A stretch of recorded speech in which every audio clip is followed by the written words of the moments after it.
What is up, guys, and welcome back to the show. Everything Goes with T and K, your hosts. Have a lot of sports talk to talk about. That kind of sounds a little funny to tell me, but we're going to keep it going. Final push for baseball. Can't wait for that postseason, but stay tuned, guys.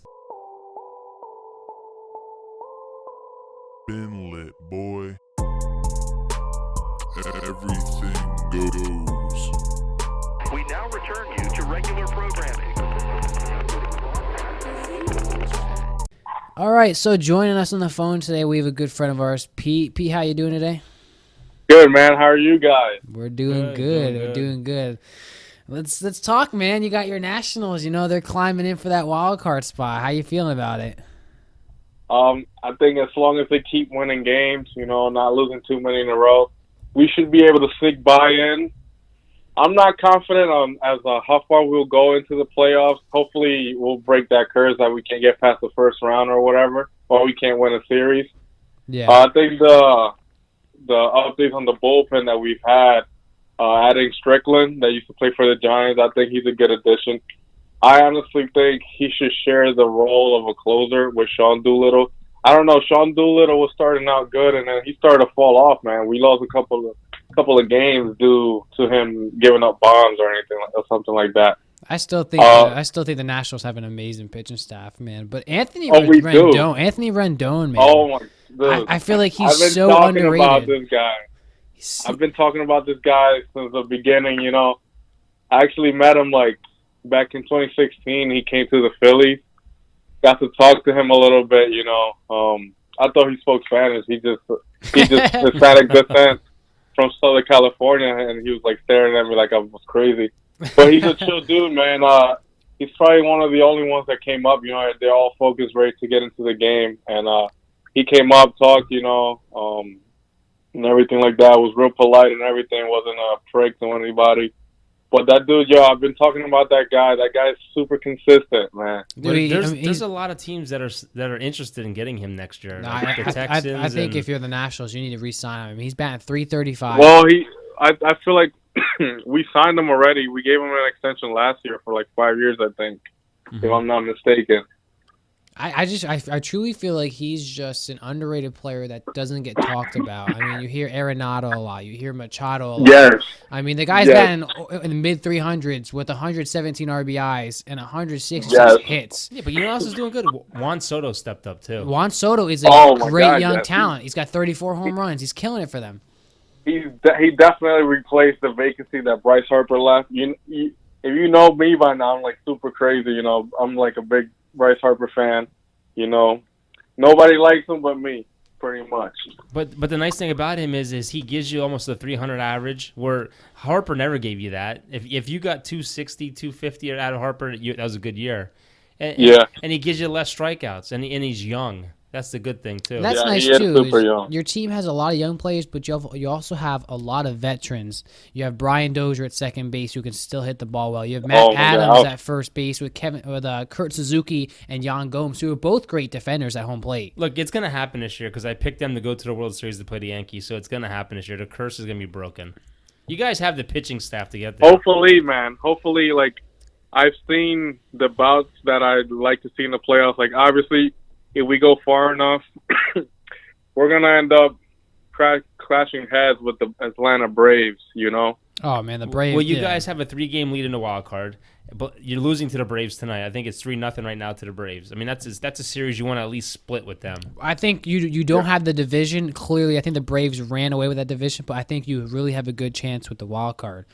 But you still, that starting pitching core, though, Corbin, Strasburg, Scherzer, that's almost as good as the Astros, if not as good as the Astros. I'm gonna hold you up on that. I don't think we're as good as the Astros rotation because you forgot they just added Zach Greinke to it. Yeah, but the Astros have been slumping lately. They've been pretty quiet lately. The only good pitcher that they've been having lately is Verlander. And another guy that people are sleeping on is Roberto Osuna. He's killing it for them. Yeah, he's got I know you mean. So they have the starting rotation and the bullpen. So I wouldn't say that the Nationals are, at their level, We are a young team with some veterans. another veteran, a good example, Fernando Rodney.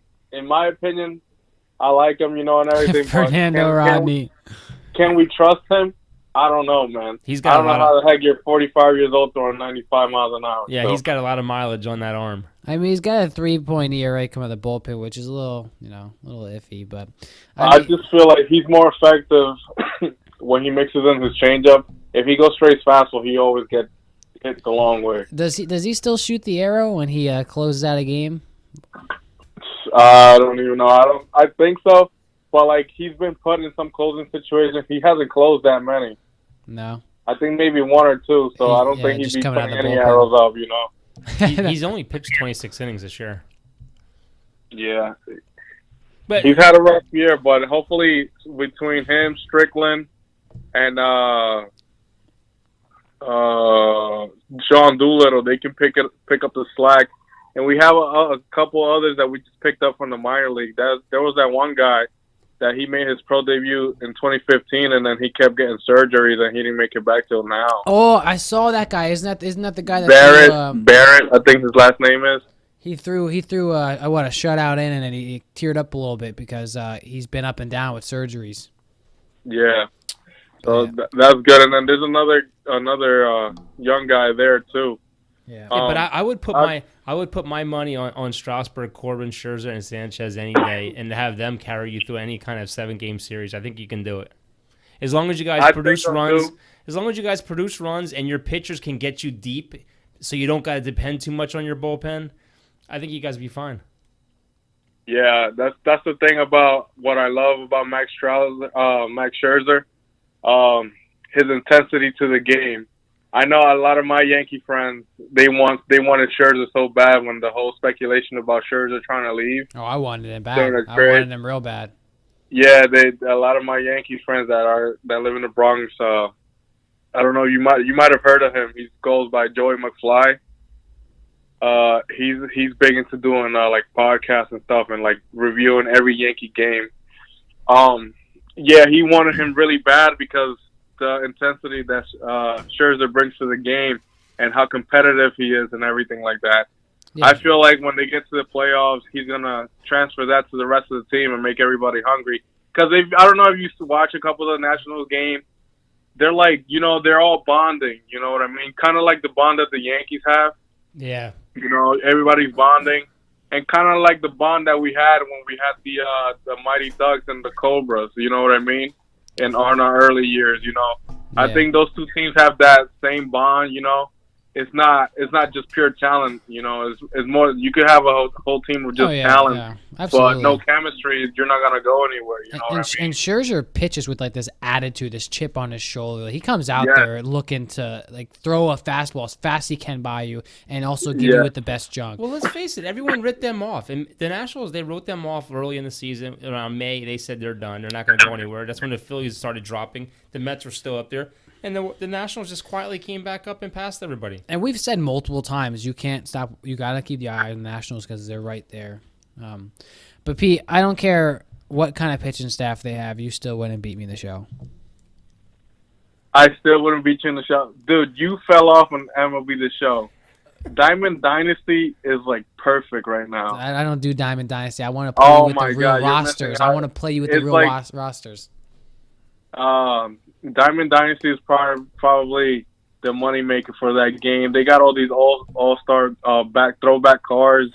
Your dad probably knows some of these players, like Andre Dawson. Got like that. They got Willie Mays in the game there. They got I don't go back Gary Carter. They have all these programs that it's like you can do. You don't got to put a dime to the game or anything like that. No, but and then I like it because like. There's in-game currency, and you could buy cards to later flip. Like, for example, what kept me following baseball was, like, trying to keep up with the cards in the game, like the live series, like the people playing out in the majors. So every week, they'll release a group of cards that will go diamond, which is the highest tier. So it goes pretty much from common to bronze to silver to gold and then diamond. So I would, like, buy a whole bunch of gold cards that I think will go diamond.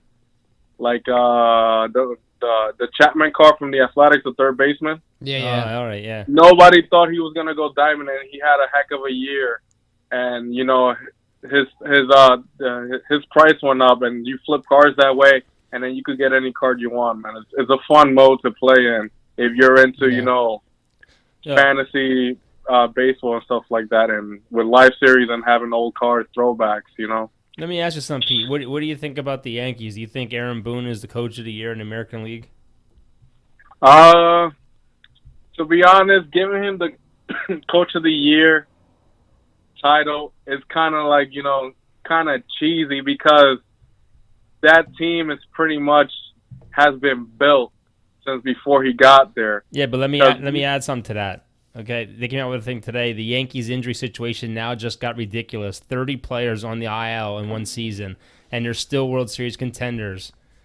That sounds like good coaching to me, Pete. I don't think, to be honest, hear me out on this. I don't think that has anything to do with the coaching. What you should be thinking is the trainer, and most especially, what's his name, Cashman, the GM. Yeah, he's the one that put in all these pieces together before they get to the majors. So you want me to thank the trainers who help these players train, and not the coaches that help them become better players? Yeah, but because you got to think of it. Was Aaron Boone with them in the minor leagues when they were developing themselves? So we can Aaron Judge. Yeah. I mean, we could still thank Aaron Boone, because he's the head coach of the Yankees. He sees a lot of the minor league players, picks which one he wants to come up, and then he also gets to coach them. And then you turn Urshela into an elite third baseman. You didn't have Judge a long time. You didn't have Hicks a long time. You got Tauchman now. Your starting shortstop was Tulowitzki. I mean, yeah, that is true, but I think the GM has more say in that than he does. I'll absolutely give Cashman credit. I mean, we got DJ LeMay, who's batting .325, who, in my opinion, is still the AL MVP. You know what I really love this year? I love the fact that Cashman didn't go and just make stupid trades. He kept his young guns together. I mean, he could have got rid of Clay Frazier. He didn't deplete the whole system. Yeah, he could have got Stroman, but he would have had to give up, two good players for Stroman, and he stuck to his guns. And now we still have Devi Garcia, and we still have Estevan Florio in his system. They could have really just, turn this whole team around, and they didn't. And I honestly thought that you guys were gonna go all hands on deck for Max Scherzer. So did I. And I was willing. I did. I was willing. I wanted him or Stroman. I was gonna see. I was gonna see other Didi gone. I know you don't like to hear this, but I probably would have seen him gone in that trade.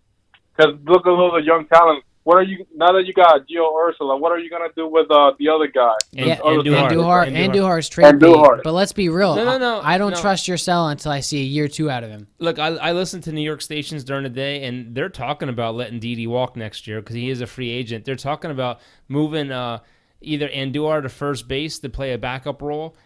And Torres at short. No, they're Torres at short, but they're talking about moving LeMahieu either to third base or.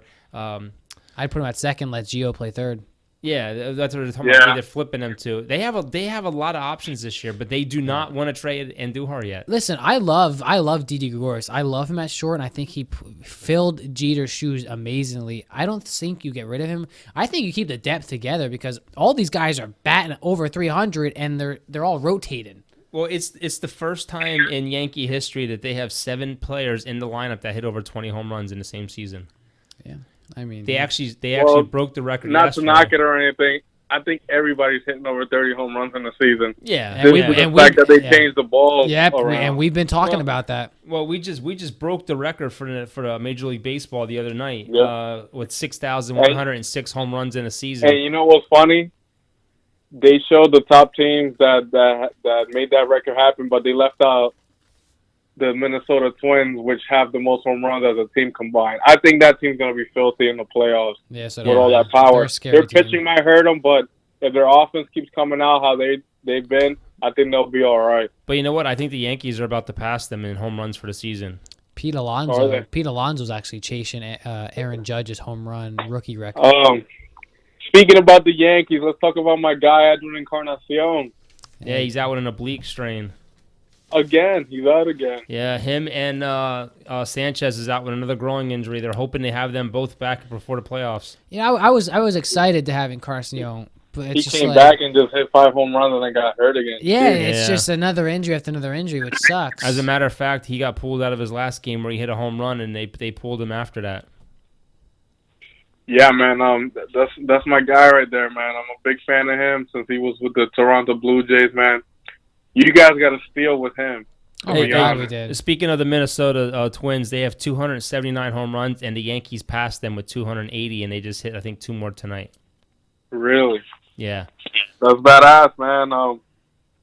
You know what's funny about this whole baseball thing? The minor leagues just switched over to that same ball now, and already since they changed, the home runs have been going up. It's crazy. And then the MLB wants to say the balls are different. Well, speaking of the minor league, I went the other day to the Iron Pigs. Usually when I used to go, maybe I would see 1 home run, and then now I'm seeing like 2 or 3 every game. Dude, I'm telling you, like, there's a difference in these balls, and you have a lot of pitchers coming out and talking about that. Major League Baseball bought that whole. We went over this whole podcast where they bought that manufacturer for that baseball, so they know what's going on. They probably got the MSBL balls. No, but for real, like, you look at how many people are hitting at least over 20 home runs in a season. It's insane. Yeah, like I was thinking, like another guy that I think of is Christian Yelich, man. That guy is like literally skin and bones. Like pretty much has TK's body structure, cranking out 44 home runs. I thought the same thing. A lot of people saying that it's not the balls. A lot of people saying that they're starting to like perfect loading up and like and that could be another theme. I saw Christian Yelich's body issue photo, and I'm not gonna lie, that guy's pretty big. I mean, he doesn't look like it, but that guy's pure muscle. He's super skinny, man. He's pure muscle. He's tall and lanky, but I'm like, where the hell do you see all that power from to hit freaking? Nah, I feel bad for him, man. He's been playing the MVP season to have a dislocated knee, man. I know. Your fractured kneecap. What do you half a game out of the wild card just to have it all taken away? I mean, they still have a good team that can run with it, but that sucks for him. Well, what the problem with the baseballs, and this is what everyone's complaining about, is they lowered the laces on them so that these pitchers can't get that spin that they normally get. They can't throw. Like Tanaka struggled with a splitter forever because he couldn't get the grip right. So that's the thing about I played baseball in Florida, like in high school there, and then I played here. The laces up here in Pennsylvania are way higher. Mm-hmm. But as a pitcher, I like that though. Well, yeah, you got the 8-10-10s from high school. They got super high laces, and then in Florida, you got little to no laces, and that's why it makes the ball more aerodynamic and makes it go out. That's why all those kids from Florida get drafted left and right because their home run numbers are way bigger than ours and of the guys that play in the cold. But they also went away from that cork center. Now they're using like a pill that's like a rubber ball insert that's in the center of the ball. So it's crazy. I thought it's always been like a rubber ball. No, it hasn't. It used to be a cork in the middle, and they went away from that. Yep. But it's funny if you look at the top 5 teams for home runs. It's the Yankees with 280, Minnesota 279, the Dodgers with 259, Houston with 255, Atlanta with 234, Oakland with 233. My biggest shocker of this year, and I called this before the season even started, Boston Red Sox would not make the playoffs. I think we both predicted that whole system's getting depleted soon. I mean, they lost their GM. Dombrowski's gone, and now they're talking about Martinez is going to be gone, and all these other players are going to be gone. They're going to be selling. I mean, that team is going to be shit for the next couple of years. What's crazy was basically like after everyone got their big extensions that like just nothing happened with that team. Yeah. I mean, I can't believe they're like 20 games out behind the Yankees. I mean, how does a World Series champion that has the same exact team basically come back and fall that far off? It's crazy. It's almost unheard of. Yeah, I honestly saw them at least making the wild card. Yeah. Something like that, but dude, not even close. I was shocked. I mean, every year at first in the beginning, I was like, yeah, they're losing a couple games. It's early yet. And then they just became All-Star break, and then after that, they never changed it up. They kept losing and losing and losing. Yeah, and typically, like, the team that wins the World Series, I mean, They'll struggle the next year, maybe make the playoffs, but like I don't know what happened with Boston, man. Like it's literally the same team. Yeah, and when I made that comment, I was just throwing darts into the wind because I'm not a Boston fan. I just like they're not going to make the playoffs. And but I think it started. I think it started with Chris Sale struggling to start the season. That's your ace. Oh my gosh! Yeah. Tell me about it. I picked him up in fantasy. Oh my gosh! I think that's a killer. Like when you are relying on your starter to go out there and give you a solid at least 6 innings, and he's struggling just to get through 3. I think that puts a lot of pressure on the other guys, and then they just depleted. Well, I'll tell you right now, like JD Martinez, he's going to get picked up fast. Yeah, they're saying him and Boots are going to not Boots. He has 35 home runs again this year. He'll be a great DH, or he does play outfield. But did you see the other day where I think it was against the Yankees, where he ran out for that ball in the outfield and he reached over and grabbed that lady by the breast? Yeah, he went like he went to like stop himself. But that's the only 2 players they didn't re-sign was Mookie Betts and JD, and they say they're going to let them both walk. And if you look at their stats, I mean, they're really not bad, man. They're both great players. Yeah, Martinez is batting 303, Bogarts is batting 304, Mookie Betts is batting 293, Rafael Devers is a stud, man. He is. He's young. He's a great stud, man. He really is. He is pretty good. At first, I thought he was shaky at first this year, but Devers has embraced that, that young stud and everybody looking at you pressure, and he's been driving through with it. And you know what's funny? He's a bigger guy, and he plays a great third base. He does. Yeah. He does. I mean, I think you see a lot of athletic third basemen that are making these crazy diving plays and athletic throws. But like when I was growing up, it was a lot of bigger third basemen that just took the ball in the chest and they made the great strong throws. And I think that's what you see out of him. You know what's funny, though? If you look at their pitching, Chris Sale, he's only pitched 147 innings. He's usually a 200-inning guy. David Price, only 107 innings. And let's be real. 157. Let's be real. Rick Porcello hasn't been the same guy since he won the Cy Young. And David Price, he is so inconsistent. You never know what you're going to get out of him. Eduardo Rodriguez has been their stud. He's 17-6 with a 3.73 ERA, and he's pitched 180 innings. But other than that, I mean, they have no bullpen. Their bullpen is absolutely, the ERA is like anywhere from 3 to 7. Yeah, I mean, that doesn't help you either because when your starters are struggling, you need your bullpen help. I mean, hey, on a good note, Severino's come back, Jordan Montgomery's come back, and Betances come back soon. So, I mean, the Yankees... Yeah, got Luke Voigt back again. That's another guy. Luke Voigt! I was talking about what you going to do with him now that you got Encarnacion. Do you get rid of him or do you get rid of Encarnacion? No, what we'll do is we'll expand those rosters with September call-ups. But you know what's going to be impressive? If they get Stanton back, Edwin back, Gary Sanchez back, and you have guys like Voigt and you have Judge. Who do you play? Who do you pitch around? You really can't pitch around anybody. That is true. I mean, that is a tough lineup, top to bottom. Bottom, you're having. And you know what's smart too? We have 3 fresh arms coming in. We have Jordan Montgomery coming in, Severino coming in, and Betances coming in. Oh yeah, Betances is coming back. Yeah, Pete, you know. Joe McFly post about it. You know about Betances, Pete, because I used to wreck you with Betances. Oh my God, he's that dude has a throwback card in Diamond Dynasty. It's so nasty with the slur. It's like, what do? You don't do anything but strike out. But what's crazy though is look at that top to bottom lineup. I think each of those guys have at least over 20 home runs, and that's deadly. Like honestly, like what you said is, who do you pitch around? You can't. You can't pitch around anybody. I mean, obviously, there's some of the guys that have a better chance to hit a home run than you pitch around, but that team's just so elite. And then you have Gleyber Torres, who's a second 36 baseman, home runs. 36 home runs. That's crazy. You have DJ LeMay, who is a stud. I mean, that dude's contact is like he's hitting with a tennis racket. Dude, it's insane that we got him for so cheap, and he has been like when you think about DJ LeMahieu, like he has literally been the saving grace to our team. Like when everyone was getting injured, he was healthy. He was hitting 300 all season. And again, my vote for the AL MVP.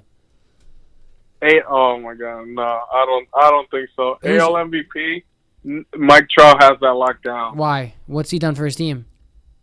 It's not what he's done for his team. It's his stats, man. His consistency. Okay, if we're gonna play that card, if we're gonna play that card, please tell me why 2 years ago when Drew Brees had MVP stats, but they didn't make the playoffs, he didn't get it because they had a losing record. The thing that DJ LeMahieu has going for him... Well, baseball and football is different, to be honest. MVP is an MVP that helps your team win. Pete, the thing that DJ LeMahieu has going for him is he has helped his team so much where he could fill in at third base, shortstop, second base, first base. He could even play the outfield if they need him to. It's so he was a player that you can move around that actually helped save this season.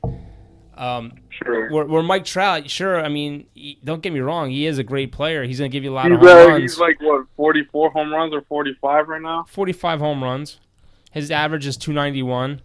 I mean, he has 110 walks. I mean, the guy gets on base. He does his job. He's a great outfielder. I'm not saying Mike Trout's not a good player. Mike Trout is an absolute freak. But my thing is if you look at what it stands for, most valuable player, you got to look at it overall. It can't be like a favoritism thing, and that's what it's basically becoming anymore. I mean, what player is more valuable to you at this time? I mean, the Angels, their season's done. DJ LeMahieu, he's a player that you can plug in anywhere to fill in for injuries. And the thing with Mike Trout is he is killing it with the stats, but what is he doing to help his team? Like, they're not winning like they should be. Like, to be honest, you can't really blame him for the rest of his team not picking up the slack. You know what I mean? Yeah. One guy can only do so much. I just think that the stats that he's putting out year after year, and especially I think this year might be his best year, I think has him locked down. Because look at the guy from the Mets, Alonso, the rookie.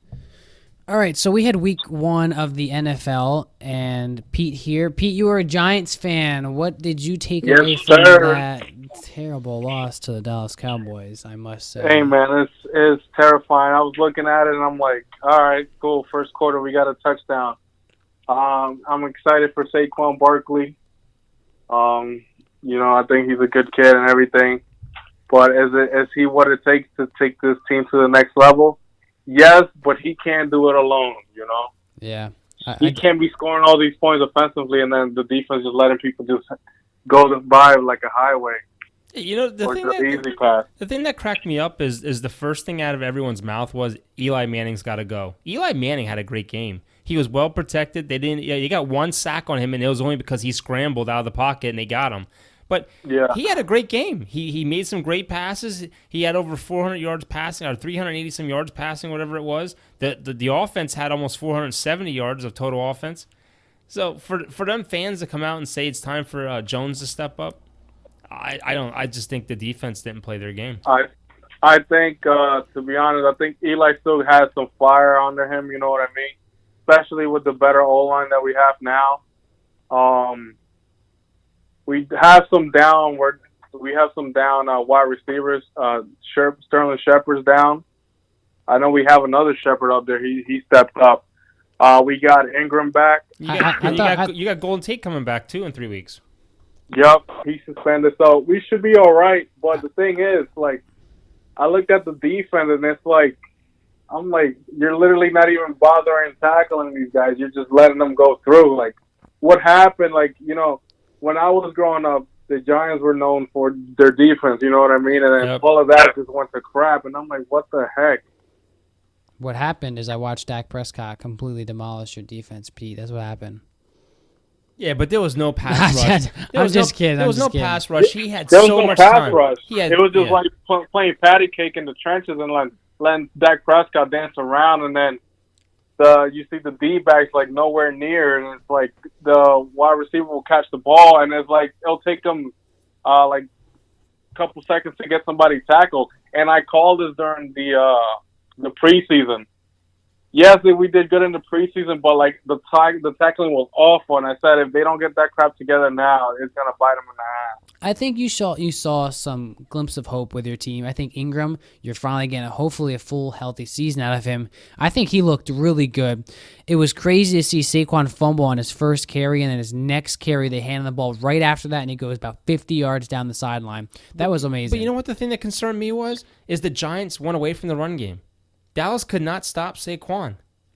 That's true. And they went totally away from the run game, and I don't understand that. Yeah, for how quickly they drove down the field, I don't know what goes in the coach's mind there, but I agree with you. I mean, you take away that dumb penalty Eli had, that intentional grounding, they're about to score again. It's a totally different game.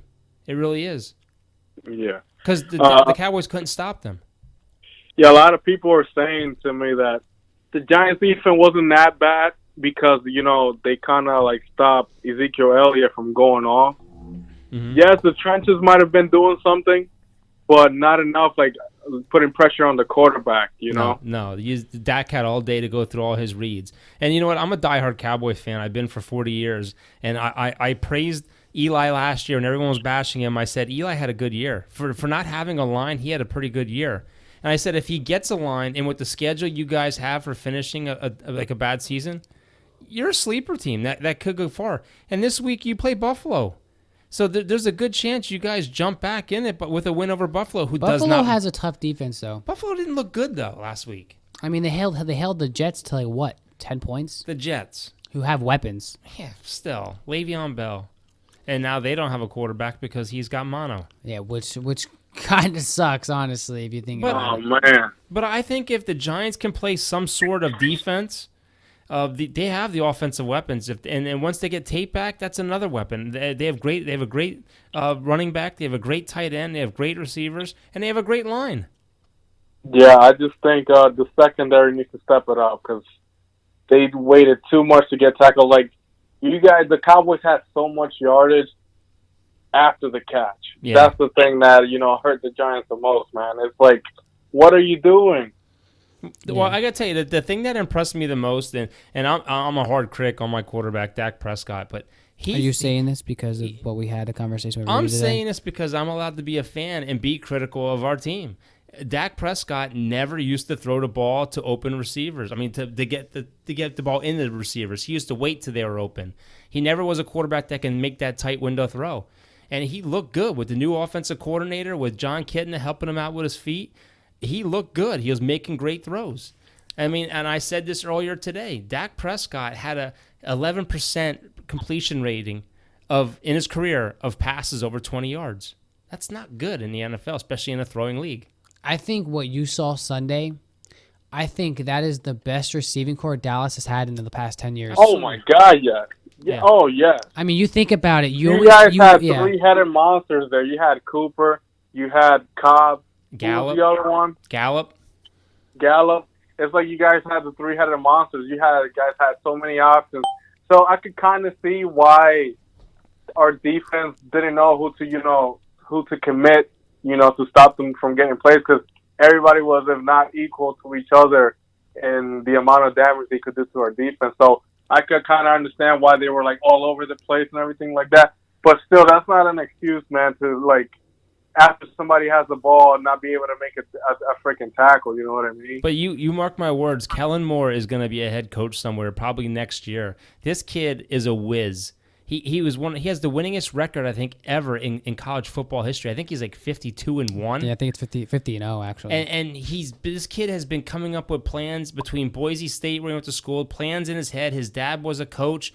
This kid's got a lot of things in that head of his, and he's young. And going back to the receiver thing, you think about it, Dallas always had one good receiver. It was always either Dez or you had one guy and then you had Jason Witten. It was always one receiver and a tight end, and then you throw Beasley, Miles Austin, whoever you had in there.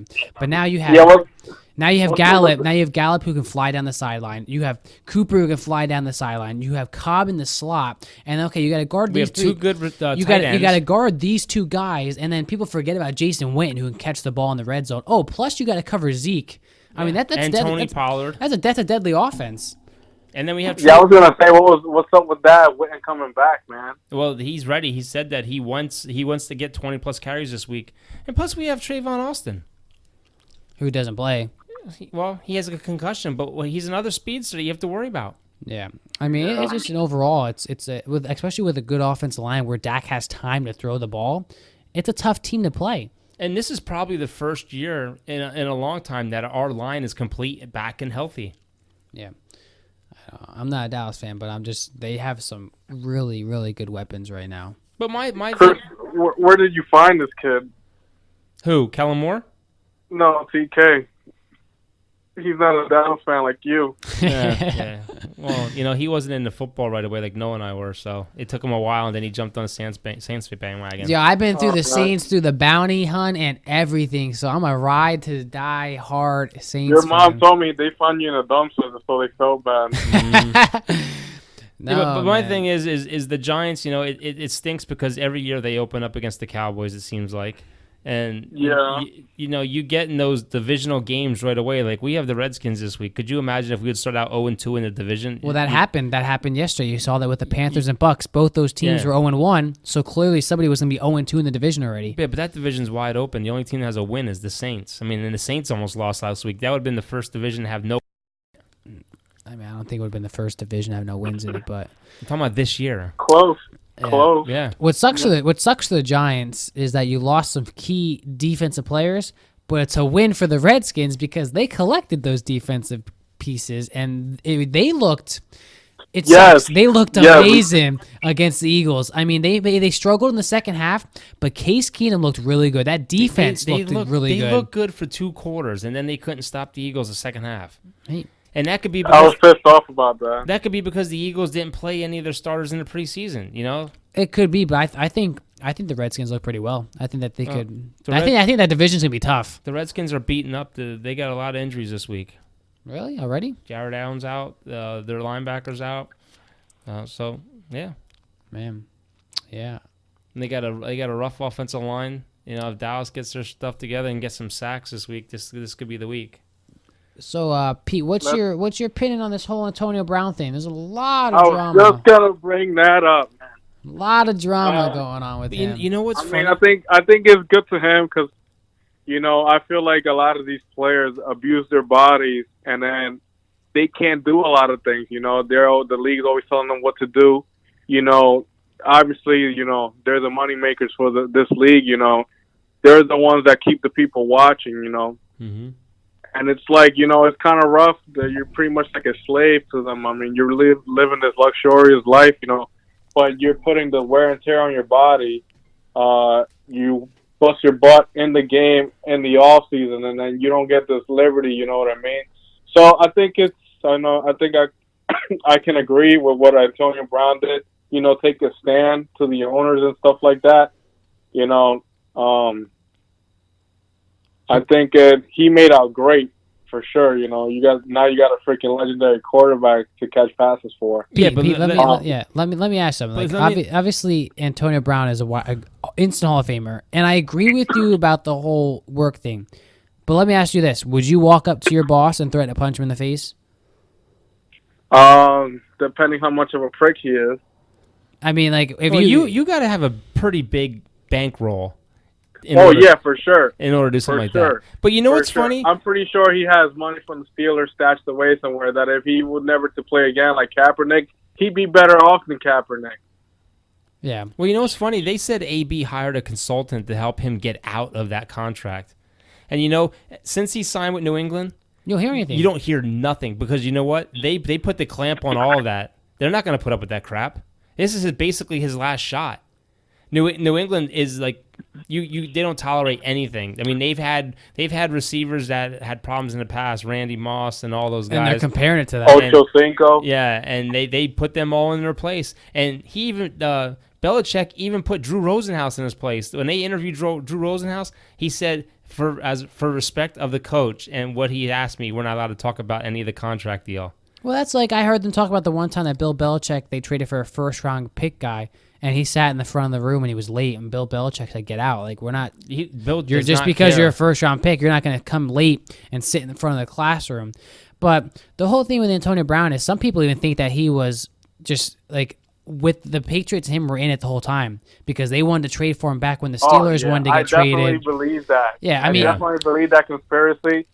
Because it's like. It's not even funny that everybody in the world knew when he got released, the Patriots got him. If he keeps his mouth shut and he does what he has to do and he plays this year and next year, he's going to make more money than he was going to make with the Raiders. He's going to make $35 million guaranteed in 2 years. Next year's contract is for like $22 million or something like that. Did you guys see that video he posted when he found out he got released? Yeah, I did. Around in his backyard. Yep, I did see that. Did you see what number he's wearing for the Patriots? No, I did not. He's wearing number 1 because Ben Watson's wearing number 84, and once the season starts, you're not allowed to trade numbers. So he's going to be wearing number 1. That's weird as a receiver. I thought that was only because they didn't have a jersey during practice. No, that's according to what I heard on the NFL that he's going to be wearing number 1 for this season. I'd say that's badass. I don't think anybody has worn like the number 1. Well, Kyler Murray is wearing 1, but typically people that wear number 1 never really do well. They're like quarterbacks, right? Yeah, I mean they never. It's like a common thing that people that wear the number 1 usually don't do well. I don't know what it is. It's just like. I don't know. Kyler Murray did look kind of hefty in the play. I'm not gonna lie. Kyler Murray disappointed first half. That second half, it was a different quarterback, man. Yeah, dude. I was watching that game. I was like, what the heck? He took charge like he has been a veteran. Like he took charge of that team and he ran down that field like it was nothing. Yeah. Yeah, I gotta ask. But you yeah, guys. man, the Patriots they're a super cheat code this year. Yeah. I might as well go down to the Sands Casino and put them down to win. But you know what's the funny? Super Bowl. This happens every year. They pick up another team's trash and they turn it into gold every year. Every year. Yep. You know, I was talking with somebody today at work, and I said, if you really think about it, what we're watching right now is almost like the Dallas Cowboys dynasty when, like, say you were growing up. Right now, we're watching the Patriots dynasty because if you think about it, almost every other year they're in the Super Bowl. Well, Patriots dynasty, I think, is better than the Cowboys dynasty back in the day. yeah, absolutely. I mean, For you sure. think about it. They're in the playoffs every single year. They're in the Super Bowl almost guaranteed every other year. But let's face it, they're in a division that they've dominated for like over how many decades? I mean, Oh, there's yeah, for nobody sure. in that division that can hang with them at all.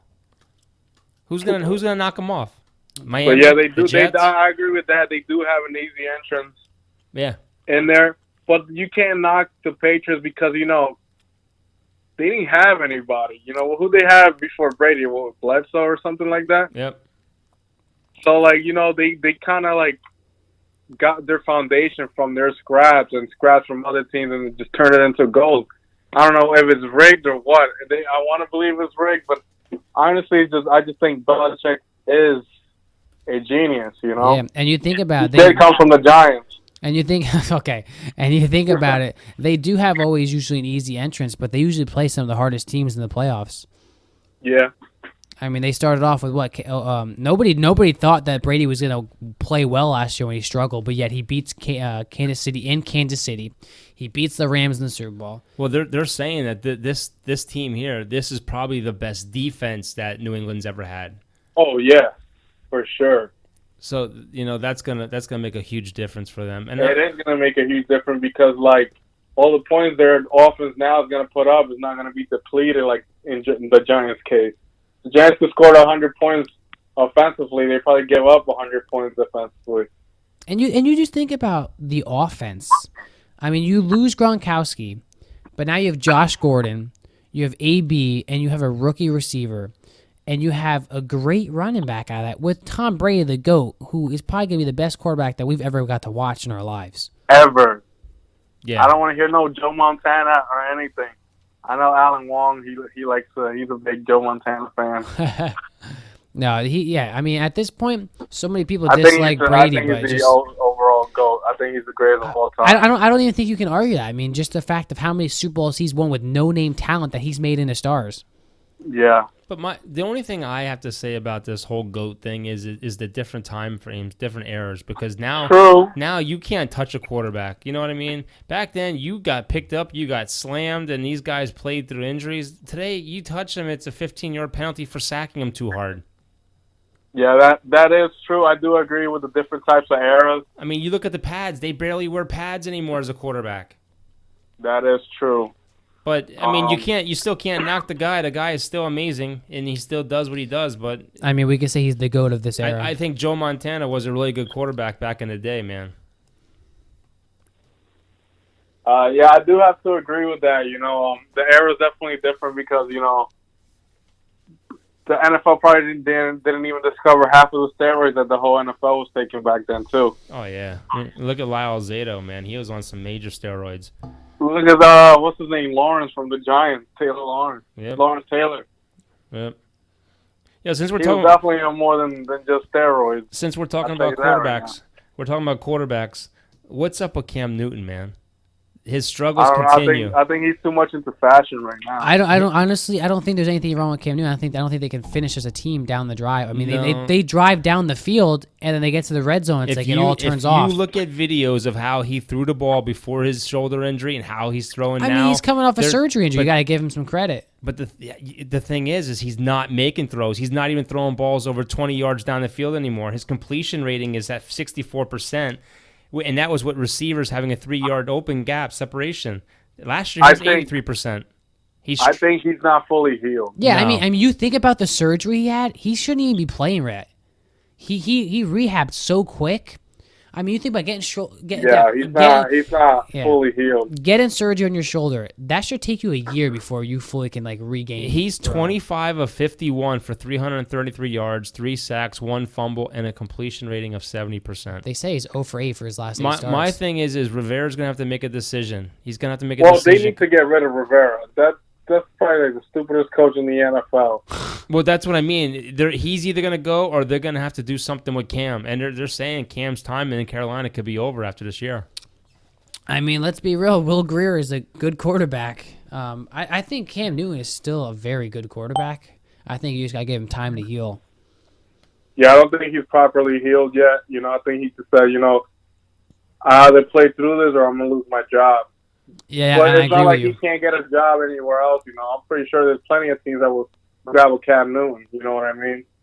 Yeah, but I mean, I feel. How about the Browns? Yeah, you know what? Everyone talked about the hype about them, but they forgot to mention one thing: they have no offensive line. Yeah. Oh my God. We were talking about that in school, and it's like, what are you gonna do? And then they got the whole controversy now with Odell Beckham. I'm glad that's out of New York now. Oh yeah, with the watch problem. With him wearing that $195,000 watch on the field. Yeah, you saw what the one guy said. You can't be wearing a $300,000 watch and play with a $2 effort or something like that. Something like that. You know what I think is going to happen? He probably has some kind of a contract with that company, and when he scores a touchdown, he's going to do some kind of big celebration with his stupid watch. Something has to be going on.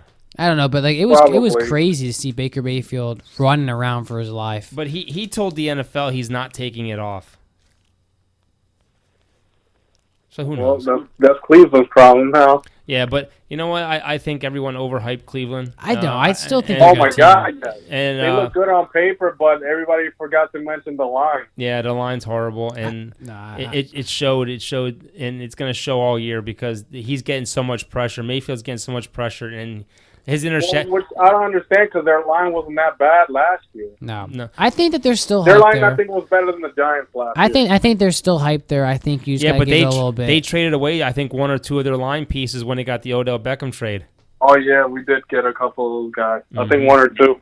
I mean, Baker likes being called the underdog, so a lot of people are already calling them the underdogs. I think that team is still deadly to play. I mean, Baker Mayfield he was sacked 5 times and threw 3 picks in the first game. Yeah. Not much you can say about that. Yeah, but and he had a passer rating of 64. So, yeah, I think that line, and it's not going to get any easier for them. I don't think they have a very easy schedule this year. And plus, they're in a tough division. They are. Talking about schedule, did you guys see the schedule that the Patriots got? Nope. Dude, they legit probably have the easiest schedule of any NFL team. Like this year or next year? Yeah, this year coming up. They got Antonio Brown and they got an easy schedule. Who they start off with? Miami. They start off with the Steelers. They started with the Steelers. Now they got Miami. Yeah. And I forgot who they play next. I think it might be the Falcons or something like that. Well, they played Dallas this year. They play the Giants as well. Yeah, but this is Cleveland's schedule. They just lost to the Titans. They go to the Jets. They play the Rams. They play the Ravens, the 49ers, the Seahawks, Patriots, Broncos, Bills, Steelers, Dolphins, Steelers again. So they have a couple tough games in a row. They could easily start off the season 0-4. So I just looked up the Patriots schedule.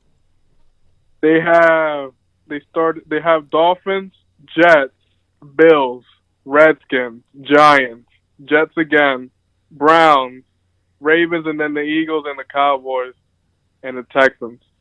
So look how easy that is. Yeah. He got the Bills 3 times. Yeah, it's They crazy. got a They're gonna be like 8-0. You can't sleep on the Bills though, man. The Bills have a good young defense, and Josh Allen doesn't look bad this year. They just have no offense. They look like crap. Yeah, they look like crap. The thing that sucks for them is when they play the Patriots, they're gonna get exposed. The thing that sucks for them is the receivers. When Cole Beasley's your best receiver, that's a problem. Yeah, I was about to say that when you target Cole Beasley the most amount on that team, then there's a problem there. And now they have no running game. I mean, they have that Singletary that they throw to, but there's nothing there. There's nothing there. And nobody wants to play in Buffalo anyway. You're right, Pete. You're not dying over there. Yeah, we got to go back to Washington for 1 second. What do you think about them? A healthy scratch for one of the best running backs ever in the NFL. Redskins. Yeah, they did the Adrian Peterson last week. Tell me he's not going to come in and run all. I don't want to say run all over Dallas, but he's going to run with some effort this week. He's going to try to prove people wrong. Well, I'm pretty sure he's going to run, with a chip on his shoulder, show that he still belongs in the league. Although his time is coming down due to the injuries, due to the suspension. I think he's just gonna, give it a last push just for his Hall of Fame resume. But you know what? He did run for 1,000 yards last year, and they did give him a 3-year extension. And that Darius Geis is now out for 2 months because he had surgery. I feel bad for that, man. That kid has so much potential, and he keeps getting injured. He's got a torn meniscus, so he's out for 2 months. Yo, AP played great in the preseason, man. I'd be starting him. He was named the team MVP last year. And then it is the Redskins. Who does the Redskins have besides I just think Deshaun Jackson and Josh Norman? Yeah. I mean, they don't have Jackson. Last year. I just think their coach has it in for him. I really do. I think the owner loves AP and the coach doesn't, and that's what it comes down to.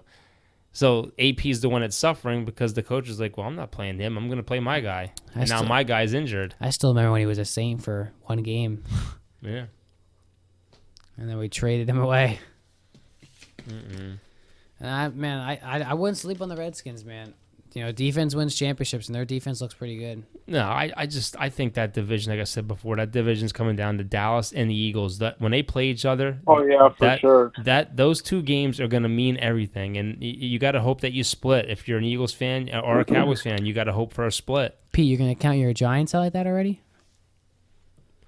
To be honest, the way that defense looks, I don't think they're going to go anywhere. Because they're pretty much defeating the purpose of having a good offense and rebuilding our offense. They're just going to play lazy secondary like that. You know what I mean? Yeah. No, I feel you. We let a lot of people go. I was a big fan of Eli Apple. A lot of people hated him, but he actually did work. I also was a big fan of Amukamara. He was a good cornerback. They let him go. And you had Cromartie? Rogers Cromartie, he was a little beat up. He was a little old. But he was cool, too. And then we had another Jenkins on there that left that went to the Eagles. You had that Landon Collins, too? Yeah, we let him go. I was so pissed when we let him go. Yeah, he got paid by the Redskins. And you had Olivier Vernon. You let him go. Yep. So it's like, they started focusing too much on what we're going to do with our offense and stuff, and then, started depleting our defense. It's not like baseball where you got like a minor league, you don't have a farm system. You know what I mean? It's just straight from college to the pros. Yeah. So, we always preach that. That's why we wish there was like a secondary league where like these players can play almost like a minor league system like basketball and baseball have. Yeah, I think they need that. They really do. They need to. They definitely need that just because they definitely need.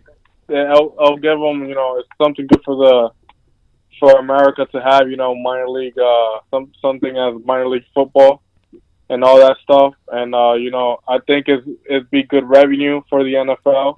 You know what I mean? Yeah, because these guys just sit here on the bench and they don't get any playing time, and you expect them to. Think about the people that don't even sit at the bench; they're in the practice squad. Yeah, yeah. How are they supposed to show their talents off, or they get thrown into a game situation when they haven't even touched the field all season? How you want them to play well? Well, there's some really huge games this week. The Saints and the Rams, I think that's going to be the highlight of the week. That game's really going to be a really good game. And then you have a bunch of teams that are 0-1 that are going to be battling to not go 0-2, because usually when you're 0-2, it's like your season's basically done. And then you have another good game. It's the Vikings against the Packers, who are both 1-0, and they're fighting for that division. And I just think Minnesota's going to be tough. I think Kirk Cousins only threw the ball 10 times last week, and they dismantled it. A freaking whatchamacallit. I can't think right now who they played last week. Who did they beat? The Vikings. The Vikings beat the Falcons. Yeah, dismantled them. And when your quarterback only has to throw the ball 10 times, that's a blessing. Oh, well, Dalvin Cook's healthy now, so he looks great. He's running like he's in college again. Let's talk about the quarterback from the Ravens, man. He Lamar? also had a perfect rating. Yeah, but you know what? They did play the Dolphins. And you know what they were saying, and I don't want to take anything away from Lamar. Lamar had a great game. You know, they said he's a running quarterback. He only ran the ball 3 times. But what's wrong with the Dolphins, man? I mean, they had no safeties. There was so many wide open plays down the middle of the field. It was like they were only playing with 9 guys on defense.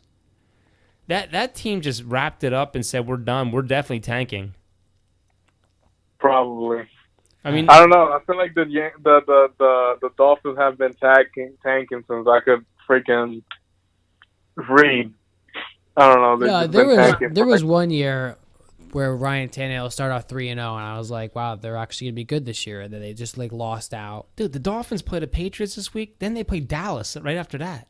Yeah, it's a tough schedule for them.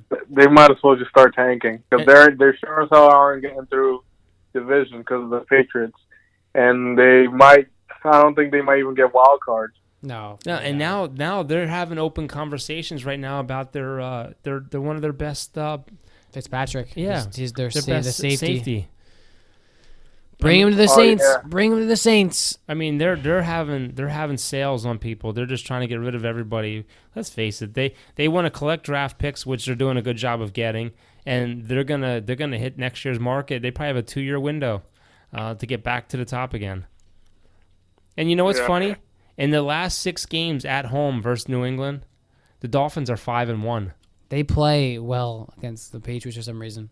It's not going to happen this year.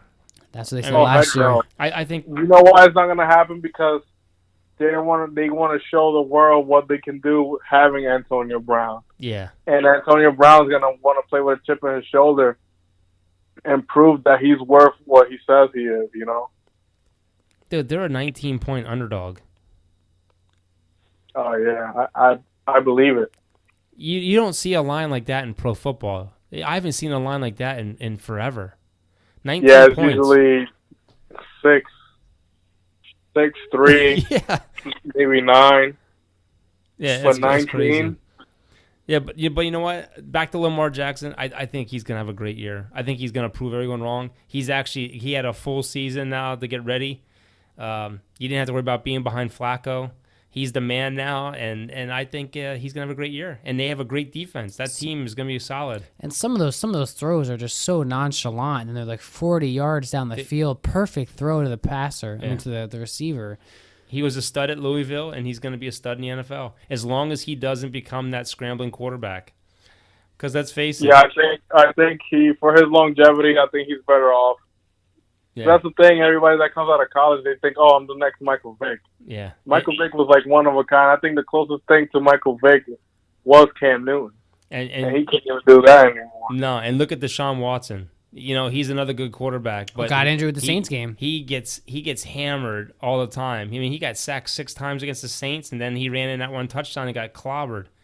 And you just can't keep taking those hits and want to have a long NFL career. I mean, you see guys do it all the time. Robert Griffin ruined his career. He tried to run a lot, broke a lot of bones. I mean, some guys can do it in college and can't do it in the pros. I mean, it's good if you could do Michael Vick, when he played for the Eagles, he tried to keep that up, and then the Giants clobbered him. And how long was he out for ribs?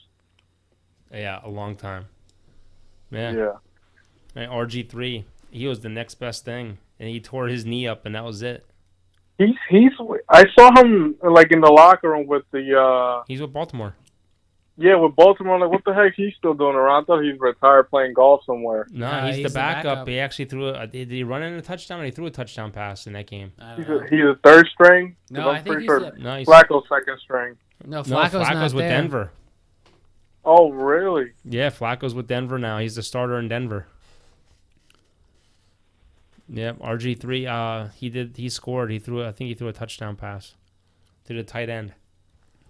Crazy. Tell me you guys' opinion on Daniel Jones. I think Daniel Jones is a very good quarterback. I think he's your future franchise quarterback, especially some of those throws you've seen in the preseason. They're the dime throws where no one can get them but the receiver. But I think it's just you're going to have to wait for the right time. I think you ride out Eli, and Daniel Jones comes at the right time. You saw that game. He came in and gave up a fumble. Yeah, well, he was going against first-string defenses, so, he didn't see that. He wanted to be Michael Vick for a second there. Yeah, he got a welcome call to the NFL. But I think he'll be fine. I think everyone jumps on him because he was, what was he, from Duke or something like that? Yeah. So everyone jumped on him because there were better quarterbacks in front of him, but I think he'll be fine. I think he looks just like Eli Manning. Matter of fact, didn't you go to Eli Manning's camp or one of the Manning's camps? Yeah, he did go to Peyton Manning's camp or something like that. So I'm sure that they all had a bunch of paperwork. They knew exactly what this guy was capable of doing, the throws he can make and everything. So, alrighty. Well, Pete, it was a blast having you on. Yeah, definitely. You should call me more often, man. Well, we forgot about you, man. You kind of dropped off the world. I know you did, man. We're just kidding. And we didn't forget kind of about you. left me off the blank. Some quick scores, man. Atlanta's 5-0. Yankees gave up the lead. It's all tied 5-5 in the middle of the 8th. Dodgers are winning 9-2. Oakland and Texas. Screw the Dodgers, man. Oakland and I Texas. hope Kyle Valentino hears this, man. Screw the Dodgers. And Houston's beating Kansas City 1-0. Very important games because everyone's battling for that home field throughout. Yankees have a 2-game lead right now over Houston for the best record in baseball. Well, Pete, it's been a blast to have you on. This was a good podcast. It was fun. It was fun. It was pretty good, man. Yeah. For my first one, it was pretty good, man. I definitely enjoyed it. Hopefully we could get my friend here, Josie McFly. He's a character, man. And he's probably the biggest Yankee fanatic I've ever met. Yeah, we'll definitely have you on again, Pete. We're looking to have a podcast where we have about 5 or 6 of our friends come on for 5-minute segments, but we'll definitely have you on again. Pete, we broke your podcast cherry. Definitely did. I mean, I do listen to podcasts, but I've never been in one. So now you're on it. Spread that word, man. Now that you're famous, you can spread that word, man. Get our views up. Definitely, for sure. I might start my own Washington Nationals podcast. They're like, this guy doesn't even live in Washington. Yeah. All right. Well, it was a pleasure having Pete on, and we hope you guys enjoyed this podcast. You can check it out on all our social platforms. And we'll have this up tomorrow for you guys, and we hope you enjoyed it. Thank you.